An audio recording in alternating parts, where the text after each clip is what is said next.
All right, you've had a question about number 24. So with this, I always like to start off with the picture so you know which direction the vectors are heading. So two tugs are towing a ship. Smaller tug is 10 degrees off the port bow, which is to the left. So I'm going to say that that vector is over here, and we'll call that tug number 1. 10 degrees, which means it's connected to the larger ship right at the origin. And the other tugboat is 20 degrees off the starboard, which I will call this side, and it's at 20 degrees. The larger tug pulls twice as hard as the smaller tugboat, so that would mean that T2 is 2 times T1. So like anything else, you always set it up with stacked vector addition. So the first tension is going to be the magnitude of T1 cos 10 I plus magnitude of T1 sine 10J. And we're going to add on T2. And I'm going to make the substitution here because I know that the second tugboat is pulling twice as hard, so I'm going to replace it with 2T1. Oops.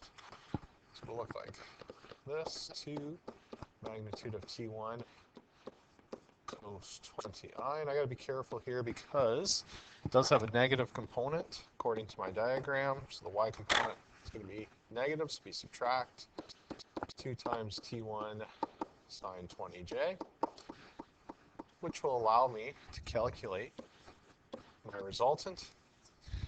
So I can go ahead and I can calculate that.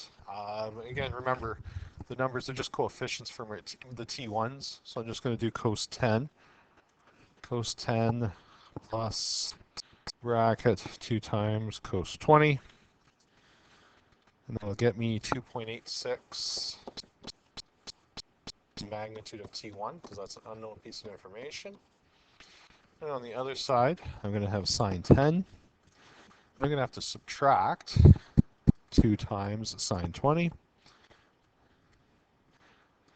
And that gives me a negative 0.51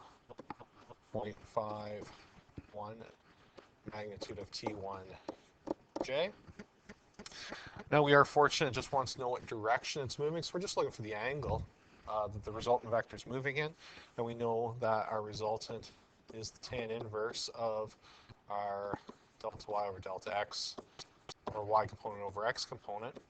And when you plug it in here, what you're going to find is that the magnitude of T1 is going to cancel out. So you're just left with a number inside there, which the calculator can then handle. So I'm going to do tan inverse of 0.51 divided by 2.86. And I get an answer of 10 degrees. And I can analyze, how do I know which direction 10 degrees is in? I have a positive x component, so going back to my diagram, I know it has a positive x component. I know it has a negative y component, so it's going to be down in the bottom right quadrant, or quadrant number 4. So there is where that resultant is going to be. So it's going to be 10 degrees towards T2, or 10 degrees starboard. So therefore, it will be 10 degrees starboard. If you're worried about starboard and port, no, you don't really need to know.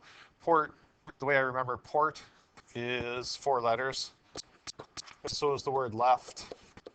I'm not going to use port and starboard on a test, so don't panic and worry about having to memorize that. All right.